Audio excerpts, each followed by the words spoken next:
de parler de système, voilà, mon cher Papa, et là Papa Koli Kourma, voilà, que nous saluons de passage, voilà, qui continue de se remettre d'aplomb depuis l'extérieur.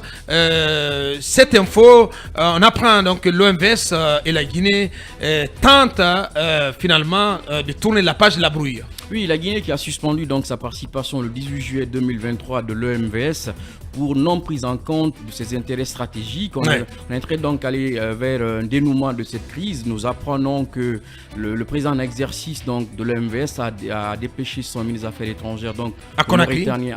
Il se tient maintenant à la primature une réunion qui va donc permettre de prendre en compte les revendications de la Guinée qui sont entre autres le financement du projet Koukou-Tamba, mais aussi la nomination d'un haut commissaire adjoint à l'OMVS qui doit être guinéen. Voilà, donc on pense que ça ira très vite et que la Guinée va revenir rapidement dans cette va reprendre sa place au sein de l'organisation pour la mise en valeur du fleuve Sénégal.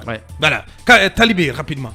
Oui, c'est une bonne nouvelle. On a vu que lors de son séjour à New York, le colonel Mamadi Doumbouya avait rencontré le président mauritanien, qui est président en exercice donc de l'OMVS. On avait suffisamment exposé ici sur l'importance pour la Guinée d'appartenir à l'OMVS en termes d'opportunités d'investissement avec tous les barrages et micro-barrages prévus ici et là à travers le pays. Donc nous n'avons nullement intérêt à ce que toutes ces opportunités de financement dans le secteur énergétique nous échappent, y compris dans le domaine agricole, parce qu'il y a des projets connexes agricoles qui sont donc connectés à ce grand barrage Koukou-Tamba et autres. Donc c'est une très bonne nouvelle.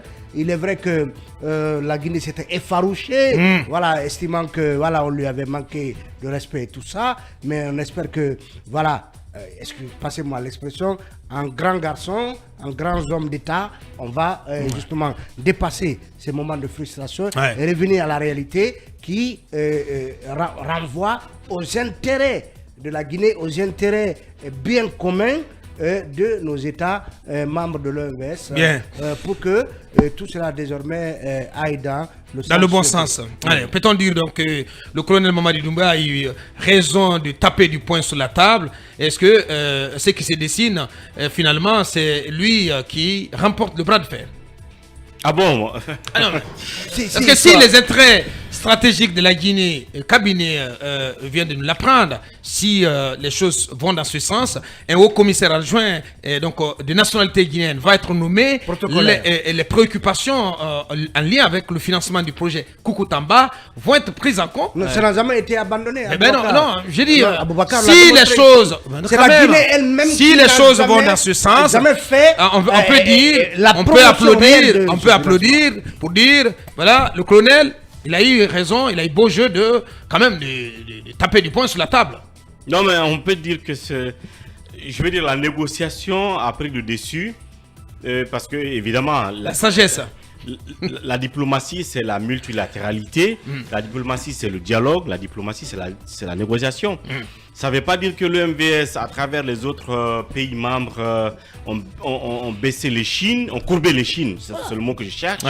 Ça ne veut pas dire qu'ils sont faibles, mais à un moment donné, ça veut dire qu'ils ont cherché le consensus. Ça veut dire qu'ils ont cherché à ce que le problème se résolve par la négociation.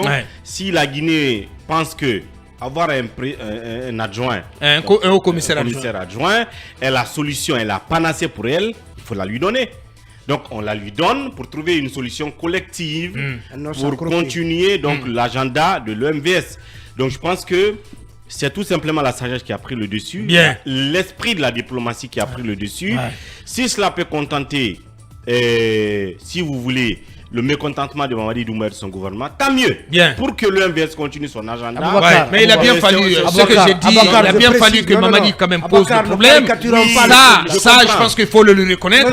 Il a bien fallu qu'il pose le problème et qu'il demande, qu'il exige que son pays soit respecté et que c'est les intérêts stratégiques du pays et de son pays soient pris en compte. Ça veut dire que, non mais attendez quand même, vous n'allez pas banaliser ça, monsieur. Vous n'allez pas banaliser ça. Il a bien fallu qu'un homme quand même, un homme de poigne, on sauve la face au colonel. Autrement, dans le passé, lorsqu'un État n'est pas faible, il fait entendre sa raison.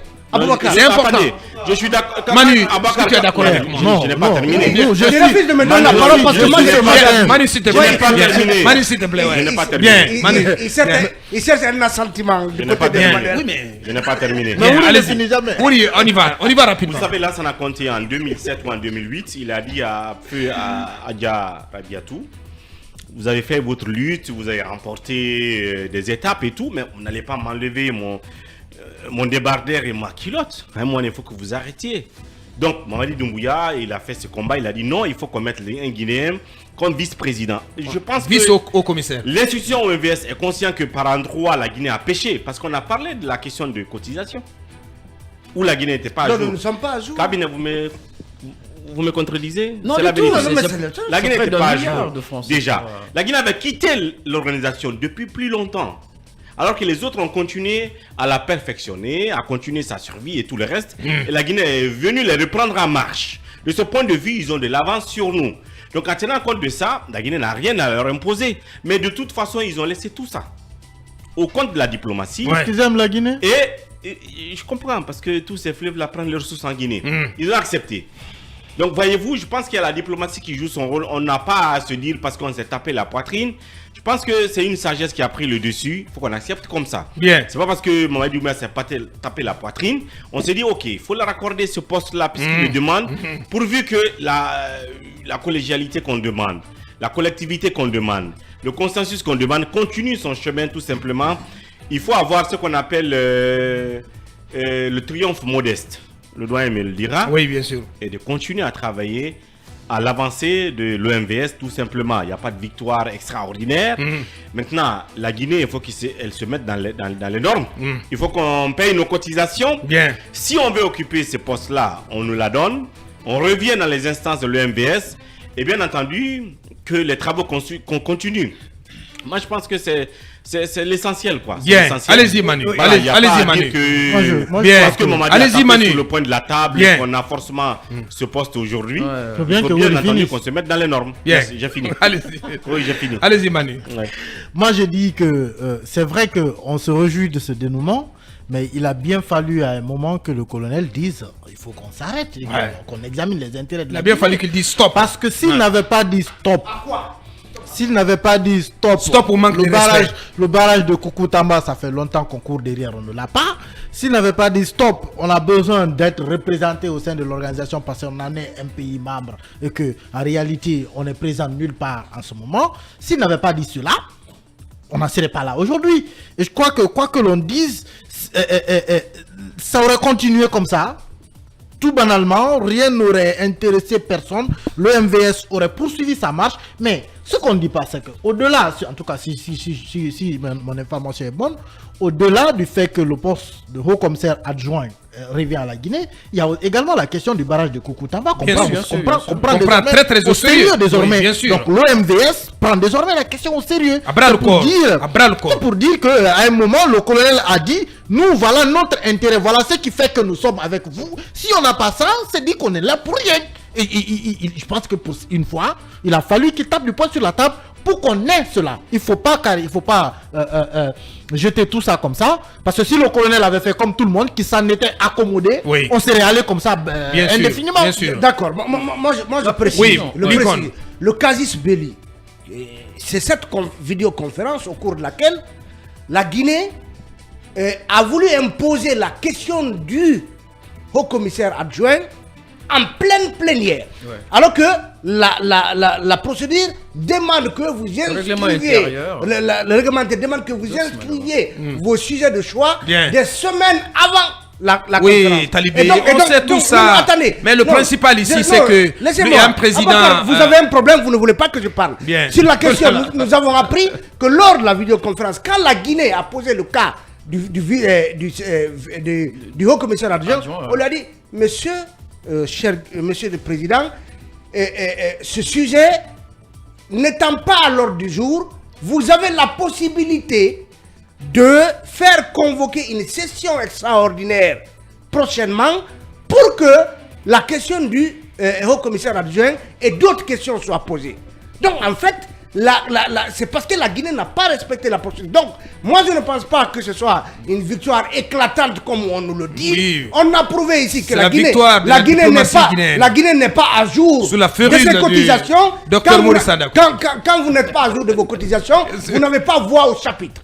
On n'a pas. Bien, allez, je pense qu'on s'est fait comprendre. Et deuxièmement, une petite précision à Boubacar. Oui, très la précision qui est merci importante, bien. c'est que merci d'avoir largement parlé. Le poste de commissaire adjoint a été créé en 2013 pour justement arriver à un consensus. Les chefs d'État à l'époque avaient décidé, puisqu'il y avait la Guinée qui venait de revenir, il fallait donc que M. Kabinet Komara soit donc nommé à ce poste-là. On a dit, OK, on va nommer c'est un premier ministre qui est en compétition avec un ministre des Affaires étrangères. Donc, mon homonyme cabinet a été donc nommé et on a décidé à l'époque, les chefs d'État ont décidé de créer ce poste-là. C'était un poste transitoire. Bien. Et donc, si on est revenu, si ça peut permettre aussi à ce que l'on aplanisse un peu les divergences, mais tant mieux. Tant mieux. Ouais. Oui, Lincoln.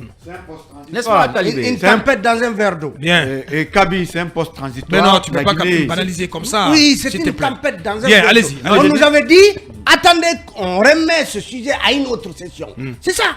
Puisqu'on a refusé, sauf que ça pouvait être reporté à une prochaine session sans que les préoccupations de la Guinée ou ses revendications ne soient traitées avec autant de sérieux, avec autant de... Oui, allez-y. Oui, parce que je dois fermer ce sujet, s'il vous plaît. Ce qui est important, grâce à cette colère du colonel, la Guinée a décroché quelque chose. Je pense que c'est ce qu'il faut. C'est vrai que c'est ce qu'il faut saluer. La démarche n'était pas bonne, mais le colonel a fait que la Guinée désormais peut décrocher quelque chose avec l'OMVS. Et surtout, c'est ce qui compte. De ce côté, ça veut dire. Oui, de ce côté, j'appuie le colonel, je l'applaudis. Grâce à lui, on va avoir quelque chose de ce côté et on va être apprécié. Il a été demandé à la Guinée. Sur le financement de Koukountamba, elle a été demandée à la Guinée qui a des rapports plus poussés avec la Chine et qui exploite beaucoup de minerais en Guinée, de prendre la question de Koukountamba en charge. On ne l'a pas fait. Allez-y. Donc, c'est un pragmatisme qu'il faut saluer. Pragmatisme payant. Payant parce que le pragmatisme a toujours manqué chez nos dirigeants. Et comme 4 sur 7. 4 sur 7, vous dites. Hein, moi, je vais m'aligner là. Oui, bien sûr. Parce que nous sommes 4. Il y a cet adage qui dit qu'un mauvais arrangement vaut mieux qu'un bon procès. Donc, allez, appelez ça comme vous voulez, messieurs. Allez, dans un instant, nous partons du côté du Canada.